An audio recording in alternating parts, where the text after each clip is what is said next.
Bueno, Listo. Ahora sí. hola, buenas noches. Buenas noches, Juan Antonio. Buenas noches, Inma. Buenas noches, ¿qué tal? Buenas noches. Es todo un honor tenerte esta noche aquí con nosotros. El honor es mío. Muchas gracias. Hoy tenemos aquí con nosotras a Juan Antonio Sanz.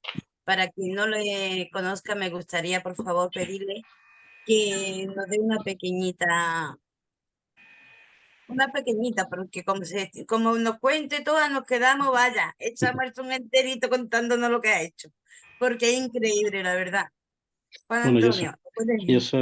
soy periodista, llevo toda la vida trabajando en esto y soy periodista de información internacional. He vivido y trabajado en Rusia, en Japón, en Corea del Sur y en Latinoamérica, en Uruguay, Bolivia y Cuba. Y en todos estos sitios, pues bueno, he viajado mucho también y me he interesado también por el tema de lo oculto y del misterio.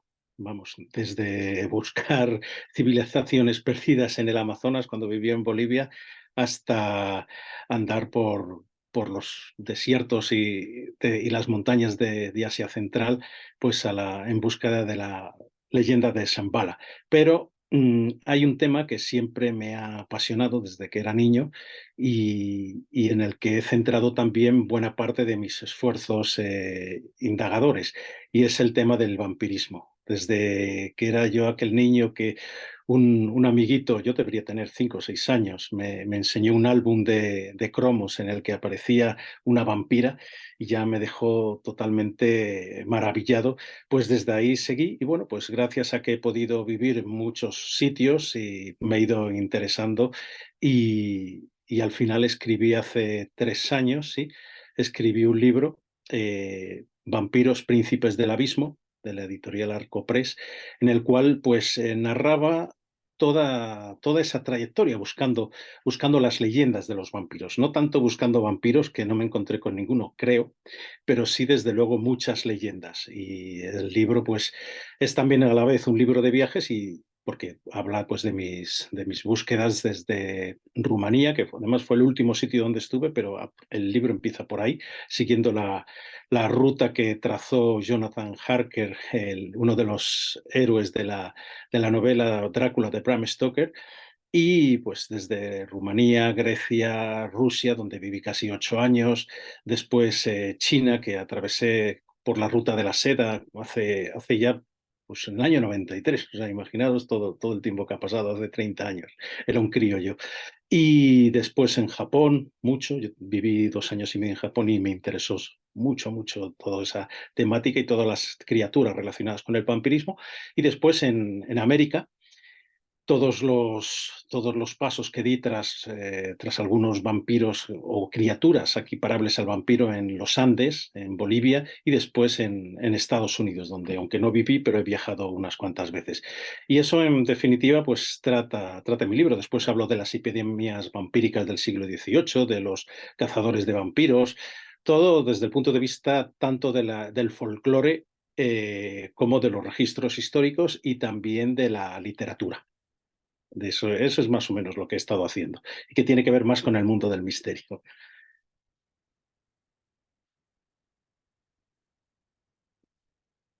Espera, no os oigo bien. No, Perdón, no, no, ahora sí. ahora sí. Perdón, tenemos aquí en nuestra mano una serie de preguntillas que nos han ido pasando nuestros compañeros de grupo de Desde el Corazón. Con tu permiso, podemos empezar a hacértela. Claro que sí. Mira, la primera sería, ¿cómo identificar a un vampiro? Ya sea en lo físico o en lo astral. Bueno, el vampiro desde el punto de vista eh, histórico, cómo se ha ido reflejando en las diferentes culturas y sociedades, pues también ha variado, pero mantiene una esencia. El vampiro supuestamente o mitológicamente es un ser que retorna de la muerte para conseguir entre los vivos aquello que necesita para perdurar físicamente. Esto es, normalmente es la sangre. Hay algunas historias sobre vampiros, sobre todo en Europa Central, donde el vampiro lo que hace es absorber la energía del finado.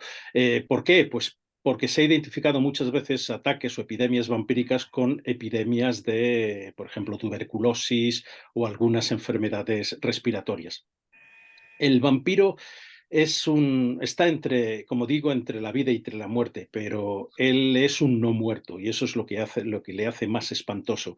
El vampiro deambula en esa zona tenebrosa entre dos aguas, entre lo que es lo sobrenatural y después lo biológico. Y bueno, se les puede convocar a través de la sangre, o sea, invocar. El vampiro supuestamente es no inmortal, pero sino eterno, porque puede ser aniquilado. Y el vampiro, pues según las determinadas regiones, pues puede ser estar unido a un cuerpo y si tú destruyes ese cuerpo acabas con él, o simplemente puede ser lo que se llaman los vampiros astrales, que tienen el peligro de abandonar ese cuerpo y poder apoderarse de otro. Hay muchos rituales, pero vamos, yo los he escuchado desde Rumanía, como decía, Japón, en el que se dice, o en China, por ejemplo, que la no celebración de ritos funerarios pues lleva a que un vampiro pues adquiera esa condición. También hay mucha relación entre el vampirismo y la magia negra.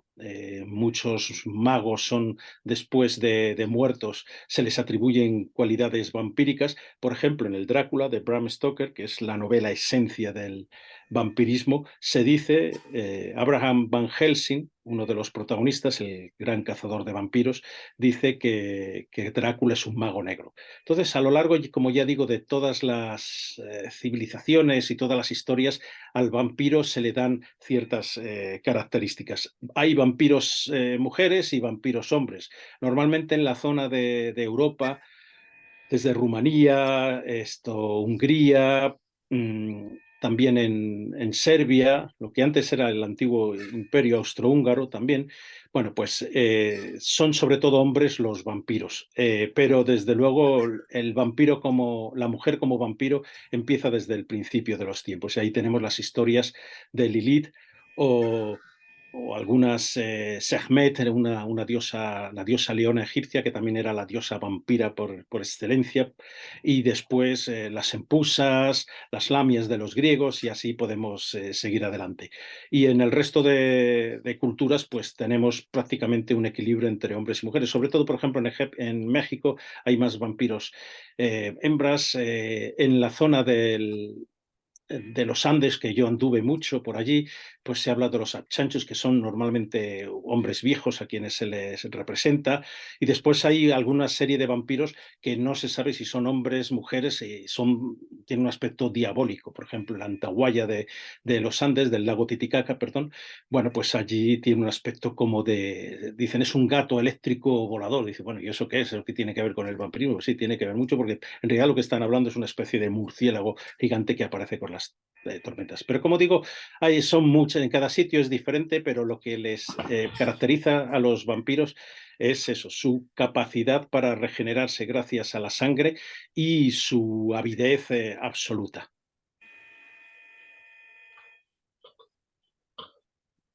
¿Cómo poder cuidarnos de ellos? Bueno, también dependiendo de cada lugar, pues hay diferentes formas de protegerse de los vampiros. En los sitios cristianos, pues normalmente la presencia de un vampiro podía ser espantada pues con rituales cristianos, rituales católicos o rituales ortodoxos en el caso de Europa del Este, o en el caso de Rusia también. Las iglesias daban protección, después se podían hacer diferentes rituales. Los ajos, que es muy curioso, pero los ajos son un antídoto contra los vampiros desde Europa hasta Asia. Es muy curioso el asunto. El tema de los crucifijos, pues también aparece como uno de los elementos. Pero claro, pensamos, bueno, por ejemplo, nos fijamos en los Balcanes, una región de Europa, la antigua Yugoslavia, donde hay muchas leyendas sobre vampiros. Si estamos en Serbia, pues sí, de acuerdo, la cruz sería una protección, pero ¿y si estamos en Bosnia-Herzegovina, donde son musulmanes? ¿A un vampiro musulmán le asustaría la cruz? Entonces, claro, hay ciertas incongruencias al respecto. Por ejemplo, los Xianxi. Los Xianxi es un tipo de vampiro chino, pero bueno, hay rituales que son los que permitirían protegernos de los vampiros. Y otra cosa sería acabar con ellos. Para acabar con un vampiro, normalmente suele ser la misma manera, el mismo ritual. Se le exhuma, porque claro, cuando ha habido una epidemia vampírica se sabe que hay alguien que está enterrado y que es el vampiro. Se le exhuma, se le abre el pecho, se le saca el corazón o el hígado también, a veces las dos cosas, se reduce a polvo. Eso lo deberían tomar en una especie de caldo los parientes o aquellos que han sido infectados por el vampirismo para librarse, y después se le corta la cabeza y se quema su cuerpo. Siempre hay que quemar el cuerpo del vampiro. Y esa sería una de las formas. Después, a lo largo de los sitios, la estaca, ¿para qué sirve?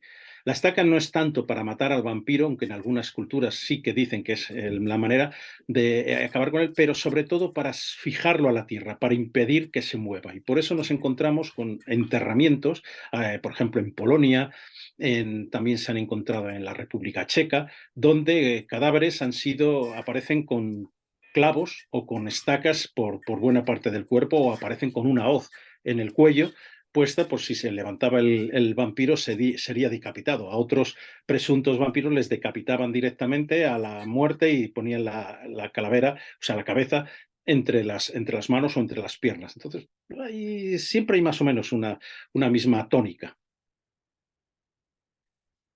Preguntan mis compañeras, ¿pueden sanar? ¿Sanar quiénes? Los que han sido mordidos por un vampiro. Sí. Según algunas historias, pues sí. A veces matando al archivampiro, al vampiro padre o a la vampira madre. Verdad que yo utilice la palabra vampira y no vampiresa. Vampiresa no me gusta porque tiene otras connotaciones relacionadas con el cine o con la música y demás, o con incluso la moda o ciertos comportamientos. Bueno, pues ¿cómo sanar? Pues acabando con ellos. Pero normalmente la mejor manera de sanar a alguien que ha sido mordido por un vampiro, sanarle espiritualmente es matándolo también, porque habría muchas posibilidades de que se convirtiera a su vez en vampiro, desde luego. Ima, Ima. ¿Son todos buenos o hay malos? Son todos malos. El vampiro es un ser malo por naturaleza. O sea, cuando vemos estas películas tipo Crepúsculo y demás, no nos engañemos, eso es una adaptación de una figura, el vampiro, que es casi como un superhombre o una supermujer, porque tiene unas capacidades físicas superiores, tiene una fuerza, como decía Van Helsing en Drácula, tiene la fuerza de 20 hombres, se puede transformar en lobo, en algunos casos en lechuza, y en muchas otras cosas, puede controlar los elementos, puede controlar las tempestades, puede deslizarse entre rendijas. Entonces, claro, ¿a quién no le gustaría hacer todo eso? Inmediatamente se piensa en que el vampiro puede ser un superhéroe, pero superhéroes son otra cosa y no los vampiros. Los vampiros es un ser malévolo, es la representación del diablo en muchas regiones, y su actitud es precisamente causar el mal y no tener empatía ninguna. Cuando un vampiro se convierte o sea, en esa condición, a por quien primero va es a por su esposa, por sus hijos, y los mata. Entonces, ¿qué mayor maldad puede ser sino acabar con los tuyos propios y además alimentarte de ellos? Porque en realidad el consumo de sangre es un consumo, es como si estuviera antropofágico, se está devorando a la otra persona. No hay vampiros buenos salvo en los cómics o en algunas películas. Una pregunta curiosa. ¿Cómo ve el mundo un vampiro? Bueno, yo no solo puedo imaginármelo, pero muy triste. Tiene que ver el mundo de una manera muy triste, puesto que hay que tener en cuenta que el vampiro es alguien que no está vivo, que no puede sentir lo que sienten los seres humanos. Cuando, por ejemplo, vemos la película de 1992 de Francis Coppola, Drácula, que dicen que él la vendió como si fuera el Drácula de Bram Stoker, su escritor, no es así. O sea, en la novela de Bram Stoker, el vampiro no se enamora, o sea, no puede sentir amor. Lo único que siente es necesidad de expandirse y de alimentarse.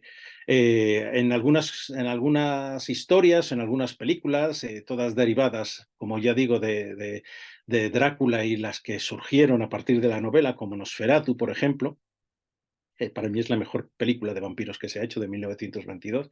Bueno, pues en estos casos los vampiros pues aparecen como seres que pueden sentir, que pueden tener ciertas inquietudes, pero no nos equivoquemos. El vampiro es es algo que está más allá del bien y que practica el mal, y por tanto lo que debe sentirse es muy solo.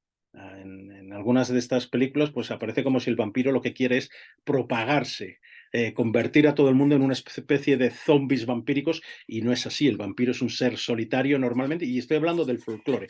A mí lo que me ha interesado siempre han sido los vampiros antropológicos, los vampiros folclóricos, los vampiros ancestrales, no tanto todo este vampirismo surgido a partir ya digo, de la novela. De unas anteriores escritos también hubo, por ejemplo, El vampiro de John William Polidori, de 1819, donde Lord Ruthven es el vampiro y es un lord que puede estar a la luz del día y no tiene ningún problema. El Drácula de Bram Stoker se basó en parte, pero lo perfecciona mucho. Entonces hay como un aristócrata que es el que va alimentándose por el mundo. Pero bueno, ahí pues supongo que ese tipo de vampiro pues se lo pasará mucho mejor, que es más o menos el vampiro que nos refleja Anne Rice en Entrevista con el vampiro y toda esta serie que dio lugar, y que los vampiros son muy guapetones, tipo Brad Pitt o el otro, pero en realidad no es tanto. El vampiro es algo que apesta a muerte, y que su mayor fortaleza es que la gente no cree en él, con lo cual pues puede moverse por cualquier ambiente. Otra preguntilla. ¿Los vampiros energéticos absorben la energía de las personas? Bueno, los vampiros energéticos yo creo que es otra cosa, no tiene que ver mucho con el vampirismo tradicional, que es este que yo he investigado. El vampirismo, desde luego, como he comentado en algunos lugares, por ejemplo, yo investigué en Estados Unidos los casos de 1892, más o menos, hubo una epidemia vampírica en el condado de Exeter, en Rhode Island, en lo que se llama Nueva Inglaterra, en el que Mercy Brown, una chiquita, pues pareció que empezaba a vampirizar a toda su familia y se fue cargando a todos sus parientes, su madre, el hermano, la hermana, y lo hacía absorbiendo la energía. eh, Tenían sueños y aparecía el vampiro encima de él, que eso es muy interesante, esta manera de atacar del vampiro. En Europa Central, pues hay casos de vampirismo en el que no aparecía una marca de colmillos y tal, pero sí a lo mejor un chupetón o un morado, que es de donde había absorbido la energía. Desde luego no tiene que ver nada con el vampirismo psicológico, energético, la psiquiatría lo puede estudiar mejor, y es una persona que tiene una falta de empatía total. Son los psicópatas narcisistas, que son capaces de minar o drenar la energía de una persona, pero no es la energía vital, sino simplemente le acaba comiendo el coco.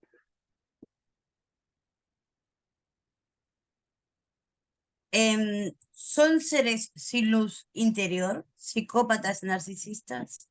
Sí, bueno, esa es una de las maneras en las que en el mundo del cine y de la literatura se ha reflejado a los vampiros. Y yo no sé ni un solo caso en que un vampiro no sea, incluso los más lindos, como los de Crepúsculo o Entrevista con el vampiro y esa saga, que no sean unos psicópatas narcisistas. Quizá Louis en la obra esta de Entrevista con el vampiro, pero en el fondo lo es también. Y sin luz, claro, ¿cómo van a tener luz si ellos mismos son las tinieblas? Por eso yo utilicé ese título, en mi libro, Vampiros Príncipes del Abismo, que aquí aparece, por cierto, Bela Lugosi. Bela Lugosi fue el actor de después de Nosferatu en el 1922, fue la principal película de vampiros, y en la que se ha basado el modelo de vampiro que después la Hammer y otras productoras siguió. Así es el vampiro aristocrático. Y Bela Lugosi era así, pero se basaba más que en las historias de vampiros o más que incluso la leyenda de Drácula. La leyenda que sale del propio libro se basaban en una de las obras de teatro que inmediatamente en cuanto apareció Drácula se empezaron a hacer. Digamos que el vampiro de 1931, el Drácula de Todd Browning, bueno, pues este Bela Lugosi, que es el actor, interpretaba más a un personaje de teatro que a un un vampiro auténtico. Y desde luego que sí, ¿cómo no se puede ser malvado si no se tiene esa personalidad, si es que se le puede llamar personalidad, capaz de hacer el mal sin que tú sientas ningún remordimiento por ello? La última preguntilla. ¿Podemos convertirnos en vampiros energéticos con nuestra actitud y pensamiento? Bueno, hay algunos sitios en el mundo, por ejemplo en China, donde se piensa que un vampiro no solo se convierte por ejemplo, la falta de rituales funerarios, porque muere lejos de su hogar, y no se produce un enterramiento no formal, o porque, por ejemplo, en otros lugares salta un gato encima de su cadáver o un perro, sino que se pueden convertir a voluntad. Es realmente, pero no tanto los vampiros energéticos como cualquier tipo de vampiro. Es la teoría que enlaza, y que yo trato también en mi libro, el vampirismo con la magia negra. Y cuando un determinado mago, un hechicero, elige el camino de la mano izquierda, la magia póstuma, que seguramente conoceréis, y hace rituales necrománticos y demás, es muy posible que al morir se convierta en vampiro y que él mismo haya buscado eso. De todas maneras, aunque pueda parecer muy incluso romántico o deseable el convertirse en vampiro, la verdad es que es una situación muy, muy terrible. Es la condena a la soledad. En las historias las leyendas de vampiros, los vampiros están sueltos por ahí y no atacan en manadas, o sea, no se lo están pasando bien, en orgías también, no, es otra cosa. El vampiro aparece en determinado lugar y hasta que no es aniquilado no sucede. Y ahí, por ejemplo, el Drácula de Bram Stoker lo refleja bien. Está en el castillo de Transilvania, en el castillo del Paso del Borgo, donde yo, por cierto, fui allí, fui siguiendo esta ruta que nos traza Bram Stoker, y siguiendo la ruta que siguió este Jonathan Harker, el agente inmobiliario que va a venderle unos terrenos a Drácula, ¿a quién se le ocurre? Y bueno, pues en todas estas zonas solo se habla de que hay un vampiro aquí y un vampiro por allá, pero no se habla de una colonia de vampiros. Y Bram Stoker precisamente eso lo refleja. No hablan de ningún otro vampiro. Sí que es cierto que Van Helsing en algún determinado momento comenta que ha habido otros y que este Drácula es uno de los más poderosos. Y eso es lo que nos lleva a entender bueno, que no están tan propagados por todas partes. Bram Stoker conocía muchos asuntos de ocultismo. Tenía una relación con la Golden Dawn que había tratado temas de ocultismo, esta orden mistérica de Inglaterra. Y también Bram Stoker había consultado fuentes, por ejemplo, Arminius Bunbury, que era un explorador húngaro, que había conocido muchas de estas leyendas. Bram Stoker, por ejemplo, habla de Vlad el Empalador como si fuera el propio Drácula, pero lo cita en un par de ocasiones, tampoco se fija en eso. Él no se inspiró tanto en la figura de Vlad el Empalador, y ni siquiera del vampirismo de Transilvania, aunque sí que leyó algunas cosas, como el propio vampirismo, las propias leyendas de vampiros que había en Gran Bretaña y, por ejemplo, en Irlanda, de donde él era su origen, en Irlanda, cerca de Dublín. Entonces, allí cuando era pequeño conoció muchas leyendas y todo fue amalgamando pues una historia, porque la historia del vampirismo es esa, la historia del vampirismo nos remonta a miles de años atrás cuando comenzó el hombre pues a tener una mínima civilización. Recordemos que el vampiro se identifica muchas veces con la serpiente. ¿Y qué fue la posible serpiente entre Adán y Eva? Pues una cierta clase de vampiro que absorbió, les atacó energéticamente y de alguna manera pues llevó a que les expulsaran del paraíso. ¿Quién era Lilith, la primera mujer antes que Eva? Sino la madre de todos los vampiros, la que se apareaba con los demonios y después surgieron todos estos vampiros. Estos son leyendas, por ejemplo, los judíos tienen muchas leyendas en las que relacionan a Lilith con esa madre de los vampiros. Nos quedan, creo, 5 minutillos y me gustaría, Juan Antonio, no terminar sin antes hacerte una pregunta que tengo yo aquí dentro. Juan Antonio Sanz cree ¿existen los vampiros? Yo creo en las leyendas de los vampiros, porque me las he encontrado, creo en el folclore relacionado con los vampiros.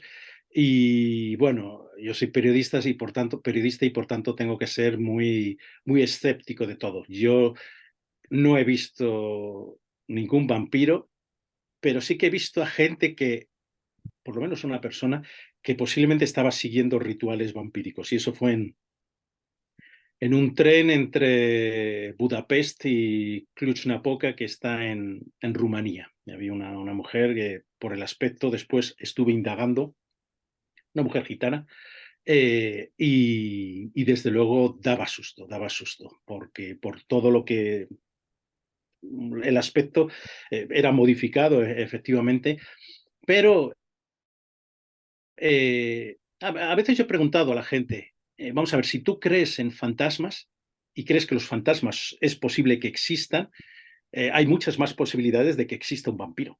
Es así, porque está mucho más apegado a lo material.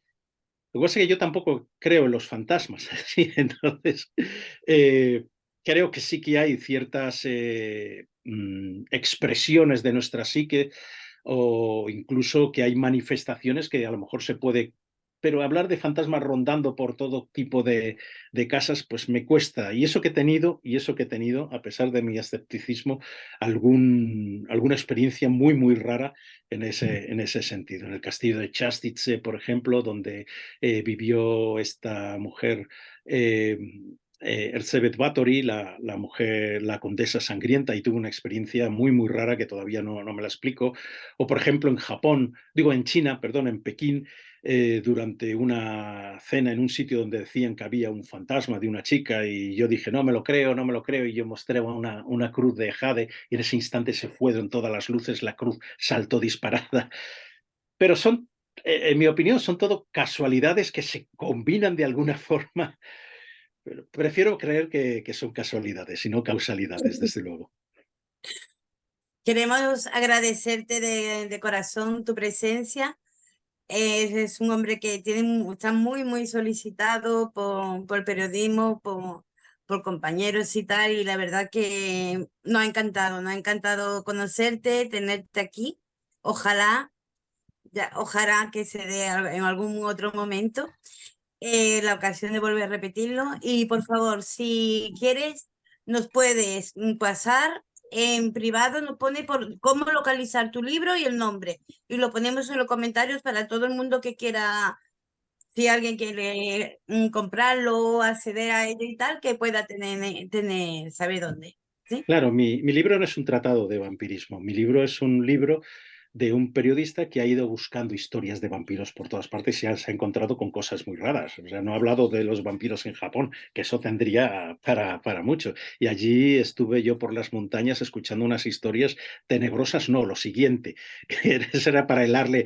Yo recuerdo mi hijo cuando leyó mi libro, fue la primera persona que lo leyó y me decía, a mí lo que me daba más miedo es cuando tú contabas tus experiencias en cierta montaña con ciertos templos budistas y tal, y lo que te comentaban los monjes. Y es así, pero sí lo pasaré. Perdonadme, todavía nos quedan 9 minutos. Sí, Sí. qué bien, es verdad, Ah, porque hemos empezado un poco más tarde con la cosita del vídeo. Bueno, pues Genial, qué bien. me Aprovechen. podéis, si tenéis alguna pregunta más. Yo, desde luego, ¿por qué es tan interesante el fenómeno vampírico? Pues porque nos pone en contacto con un ser, voy a llamar entre mitológico y legendario, que burla todas las fronteras de la muerte y está, como decía antes, a caballo entre lo biológico y lo sobrenatural. Y es por eso que el vampiro y sobre todo los rituales de la sangre que están unidos al ser humano desde el principio de los tiempos, pues llaman con tal atención. Yo en mi libro, por ejemplo, trato a tres grandes autores, que han tratado el fenómeno del vampirismo como muy pocos. Uno es el abad, era un benedictino francés, Auguste Calmet, que en 1750 y algo, 1746 y 1751 creo que fue, publicó las dos versiones de su libro El Tratado de los Vampiros, y donde él parte pues, diciendo que esto no es verdad, pero en cuanto empieza a recopilar los testimonios de oficiales del ejército austríaco que habían estado en la zona de Rumanía, en la zona de Serbia, en la zona de Hungría, pues acudiendo a aldeas para ver qué sucedía, porque con esto, pues al final uno cuando lee los informes y cuando lee las palabras del propio Calmet dices, oye, aquí había algo muy raro, y es verdad.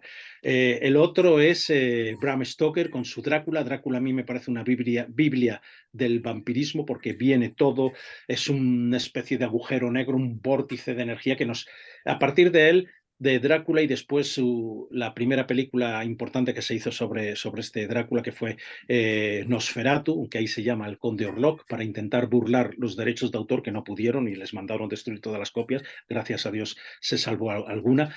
Bueno, pues a partir de ello se deriva toda nuestra literatura del siglo XX y del siglo XXI vampírica y toda, sobre todo, la expresión cinematográfica. Y después el tercero es otro tipo que se llamaba August también Montague Summers, que bueno, pues este era un reverendo británico, pero que se hizo católico y empezó a escribir sobre estas cosas y escribió sobre hombres lobo también, sobre brujas, y tiene los mejores libros recopiladores sobre casos vampíricos que se han escrito jamás, y es de la primera mitad del siglo XX. Entonces ahí tenemos un montón de cosas relacionadas con el vampirismo. Y por cierto, para quienes sean valencianos pueden sentirse muy orgullosos de tener al primer o conocido cazavampiros español, el llamado Conde de Cabreras, Juan Gil y Perelló, que en el siglo XVIII él había peleado junto a las tropas de los Habsburgo en la guerra civil que hubo en España, la guerra de sucesión contra los Borbones, ganaron los Borbones, sabemos, y entonces se fue con sus tropas a servir en el Imperio Austriaco. Y él estuvo en Serbia y estuvo en Rumanía indagando casos y escribió algunos informes realmente espeluznantes. Y es valenciano, de origen valenciano. ¿Existió con de Drácula? Bueno, el Conde Drácula existió como personaje literario que se basara en... Él habla de Vlad el Empalador, Vlad Chepes o Vlad Draculea, que es el hijo de Vlad Dracul, que era Vlad II, y este era un voivoda valaco, rumano, y en él se inspiró.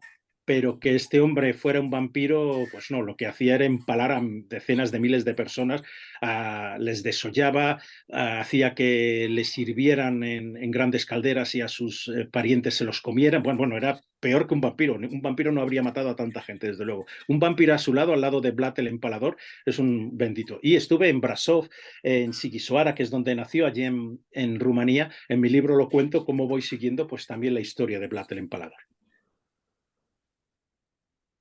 Interesante. Muy interesante. Ya digo, este tema, igual que el de los hombres lobo, que también me interesa mucho, es una de esas leyendas que llega te produce cierto morbo porque estamos hablando de un depredador por encima del hombre. Pensamos que el mayor depredador que hay es el ser humano, pero no, en las historias de vampiros nos demuestra que hay un depredador que ataca precisamente a los seres humanos, y ese es el vampiro. Y a mí es lo que me gusta de esta figura, en la que no hay nadie, ni rey, ni general, ni mercenario que pueda estar a salvo del ataque de un vampiro. El vampiro siempre está ahí por encima de todos, si es que existiera. Ujú. Inma, tú eres verdadera fanática de estos temas, cariño. ¿Tienes algo que te gustaría preguntarle a Juan Antonio y tal? No, si es que me ha respondido la mayoría de las cosas. Es que son muy interesantes. Es que mm, si está basado Bram Stoker, el Drácula, con, con Drácula, Vlad Dracula, sí. Drácula, pues Que súper Dracul interesante. en rumano es como llamaban al dragón o como Sí, llamaban también al diablo. Entonces hubo una orden del dragón creada por Segismundo de Hungría, y que se dedicaba a pelear en 1408 a pelear contra los turcos y a pelear contra los infieles y tal, pero que tenía otras competencias, y hay algunas leyendas que dice que también se dedicaba a cazar a este tipo de vampiros. Alfonso el Magnánimo creo que fue un rey español, aragonés, o del este de España, fue del reino de Aragón, pues fue uno de estos miembros. Y Vlad Dracul, que era el padre de Vlad Drácula, también perteneció. Vlad Drácula, que es al que se inspira Bram Stoker, pues se basó en esta historia.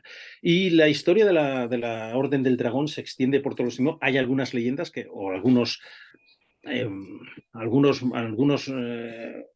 algunas historias en las que nos dicen que todavía existe y que se dedica a cazar vampiros. Otros dicen que no, que fue impregnada por el mal del vampirismo y son ellos ahora mismo los vampiros. Pero bueno, vampiros tenemos en todas partes, sobre todo en un sitio que se llama Congreso de los Diputados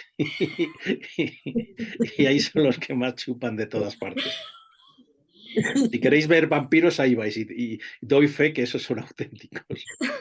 nos queda un minutillo, más o menos, así, Yo, un yo les minutito algo. animaría a todo el mundo que se interesa por estos temas, a que indague mucho. Ya digo, mi libro les puede servir pues para despertar muchas inquietudes. También tenemos un libro de Javier Arríes, que es yo creo que es el mayor entendido en vampirismo de España, un tratado de los vampiros. También Miguel Aracil, otro gran compañero que también ha viajado por allí. Y ya te digo, hay montones de lugares en Europa donde se puede seguir su traza, desde, como digo, Grecia. Yo los he buscado también, historias de ellos en Venecia. Entonces, y en España hay algunos lugares. Hay el Conde Struch, que está en Gers, está cerca de Figueres, también una leyenda muy interesante de la Edad Media que lo relaciona con el vampirismo. Se puede ir a montones de sitios con las leyendas vampíricas. Ujú. Un minutillo. Un minutillo. Pues nada. Y, Sí, sí, por favor. No, no, no, no. Corazón. Y lo que les digo, si hablo de libros y tal, hay un libro que es precioso y es La historiadora de Elizabeth Kostova, La historiadora, que habla también sobre Drácula, pero desde ese punto de vista. A mí me parece uno de los mejores libros que se han escrito. Pero vayan a Drácula y agarren el Drácula de Bram Stoker. Hay montones de ediciones, porque todo el mundo se dice, sí, lo he leído, qué historia de amor. No, no, no, eso ya no lo has leído, porque no hay historia de amor, ni nadie atraviesa océanos del tiempo para ver a su amada, ni muchísimo menos. No, no, no, no, en ningún momento. Es una novela que, por cierto, ahora van a estrenar pronto, el último viaje del Demeter, que cuenta una parte de este libro, y es cuando Drácula, desde